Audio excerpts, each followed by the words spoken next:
ku rattaba mana subscribe sannan ku danna ƙararrawa.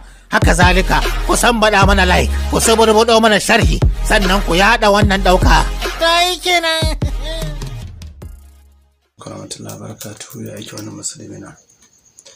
To yau ma mun dawo da ba da shawara da gudunmawa duka. Matsalar da rayin daɗewa lokacin mu'amala da kuma ciwon sanyin da yake rike makunkumi da zara yana faɗuwa cikin jikinka, to wannan fa'ida ce mai sauƙin gaske da dukkanin kowa zai amfani da ita.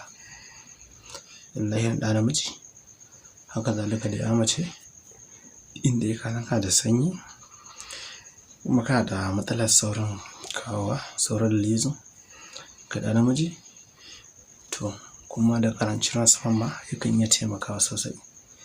To in Allah ya dauna fa'ida nan za ta yi amfani kuma za ta yi ma tasiri ko za ka fa'idantu da izinin Allah, sai dai ka ƙi gwadawa ko kuma ka ƙi jarabawa, to nan kuma an shiga wani babi ne, wani abu daban da ba bisa ce kuma ba. Abin da aka nema abu ɗaya ne ma zan baka domin an mai sauƙi, sai dai mafi yawanci mutane wa'ansu daga ciki ba sa yi amfani da tafarnuwa, saboda wannan sirri ce na tafarnuwa, amma mafi yawancin wa'ansu daga cikin ba sa amfani da ita. Amma za mu bada fa'ida ta biyu a cikin wani shirin ko kuma a shiri na gaba. Abin da za ka nema in ka samu tafarnuwarka asalin mai kyau, ka tabbatar mai kyau ne, sai ka ɓare ta kamar za ka ɓare ɓawon ka sata da ɓawo biyu. Akwai ɓawon da mata rumfa a jikinta gaba ɗaya zagaye, to akwai kuma ɓawon da ke jikin kanta ita kaɗai tafarnuwar, haka ba wani ko, to sai ka murje ta, in ka murje ka samu wannan ɗin, haka duk garin Allah waye in ka ci abinci ka ci guda 3 ka haɗe su.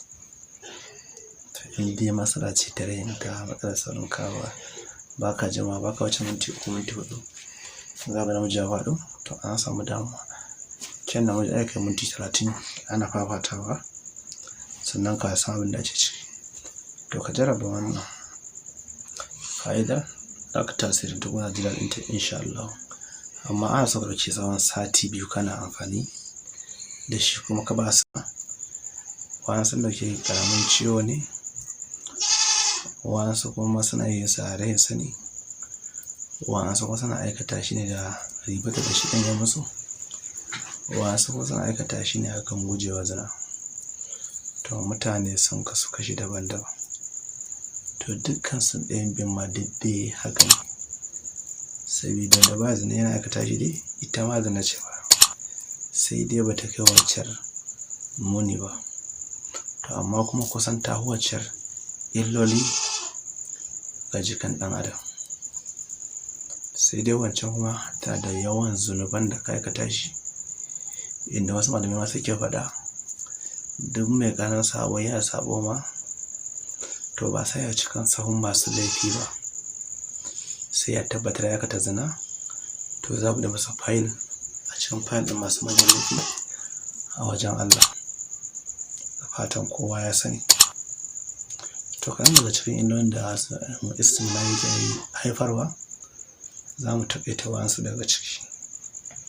Yakan kai matsayin ya taɓa maka lafiyar idonka, yakan kai na 2 ya kawo maka ciwon jiki, yakan kai na 3 ya sa maka kwankwanto, yakan kai na 4 ya sa ma toshewar basira, yakan kai na 5 ya sa gaban ka ya zama ciwo, na 6 kuma yakan sa dukkanin sitirin jikinka su sake ka ji ba ka da ƙarfi, na 7 kuma uwa uba yakan cire ka da imani, ya sa mutuwa ba imani. Muna kuma roƙon Allah ya sauwaƙe mana, kuma muna roƙon yan uwanmu dukkan mu kokari mu kiyaye, mu bari sa abin da muka fuskanta a gaba na rayuwa, wanda ka sani a karan sani kake ka yi istighfari ka tuba, haka zalika ke ma mace kina aikatawa ki yi istighfari ki tuba, dukkanin mu masu laifi ne, yi fatan Allah ya bi mana. Amma ga maganin da ka amfani da shi in Allah ya so yarda, in dai kana matsala kamar karancin sifan haka ko ƙarancin ƙwayoyin halitta, to ka samu ka jarraba wannan faida ɗin, zai ma amfani kuma zai muku dukkanin kowa cikin mu amfani. Abin za ka nema shi ne na farko ka samu garin dabino, ka samu garin kanamfari. Fatan kowa ya ji abin da zai nema. To ka nema wannan garin guda biyu sai ka gauraya su, ka samu dabino kamar misalin cokali 3, baking soda kanamfari kamar cokali 3, wancan hulba cokali 5. To sai ka haɗa su wuri guda, sai ka sami zumar ka kan misali lita guda, sai ka haɗa sai ka gauraya. In ka gauraya duk garin Allah waye, in ka ci abinci sai ka sha cokali 1. Haka zalika ke ma ki sha cokali 1 ce mace ne, to ki ɗauki tsawon sati 2 zuwa sati 3 kana amfani da shi. To da ka samu wadatar ruwan sifa kuma kan matsalar rashin ƙwayoyin halitta ma zai maka tasirin to a kai. Amma shi wannan ba shi da alaƙa kan abin da ya shafi gangancin rarraba, don ba zai ma aiki a kan nan ba. Shi wannan ya fi ƙarfafuwa ne akan ƙwayoyin halitta da kuma ƙarancin ruwan sifan a cikin abin da istimna'i yake aikata ya haifar maka. To amma abin za a guje ka tabbatar sai fa ka bari sannan ka yi gidan, don ko ka aiki da shi ma in baka bari ba ana da ruwa. Sai dai fatan ahuwa a gyara dukanmu, dan ni kaina na san dukkan masu manyan laifuka ne, da fatan mu duba Allah ya fi mana baki ɗaya. Ka manta ga wanda ke bin shi ɗin nan za mu kawo fa'ida ta biyu akan abin da ya shafi kankancewa da rashin kuzarin da sauransu. Dukkanin kai amfani da su za su taimaka maka, wanda duka masu ƙarfin jiki ba za su taimaka maka sosai akan matsalolin da suke da maka na istimna'i. Wannan sirri ne mai ƙarfin gaske, mai fa'ida, mai ƙarfin gaske, mai fa'ida. To in ka dama shi kana sha shi yau da kullum sau 5 rana an samu lafiya. Ta mata ta mutane ga masu tambaya su yi ta kuna section, ga masu son kayan mu za su yi kiran nambarin mu ko sai muna ta WhatsApp ko sai mun text message. Insha Allah za mu bayar musu da ansa kuma za mu reply da izinin Allah.